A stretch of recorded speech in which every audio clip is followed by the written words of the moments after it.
இன்னைக்கு அருள்மிகு அருணாச்சலேஸ்வரர் திருக்கோயிலுக்கு அதிமுக ஆட்சி 8 கோடி மதிப்பில் திருக்கோயில் குடமுழுக்கு சிறப்பாக நடத்துது. கிரிவலப்பாதை சுமார் 64 கோடி மதிப்பில் அதை சுற்றி மேம்படுத்தப்பட்ட அரசாங்கம் அதிமுக அரசாங்கம்.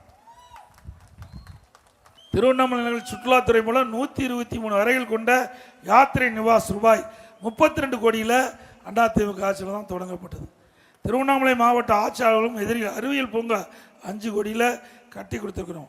திருவண்ணாமலை அரசு மருத்துவக் கல்லூரி மற்றும் மருத்துவமனை வளாகத்தில் மகப்பேர் மற்றும் குழந்தைகள் நல சிகிச்சை பிரிவு கட்டடம் 11 கோடி மதிப்பில் முடிக்கப்பட்டது.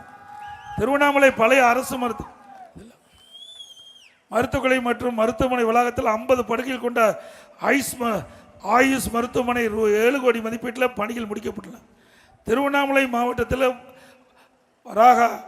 வராக நதி கீழ் செய்யாறு கிளியாறு ஒவ்வொரு நிலையில் ரூபாய் 75 கோடியில் நிறைவேற்றப்பட்டிருக்கிறது பணிகள். மரபு சார்ந்த நீர்நிலைகளை புனரமைத்தல் திட்டத்திற்கு 21 கோடியில் 51 ஏரிகள் புனரமைக்கப்பட்டன.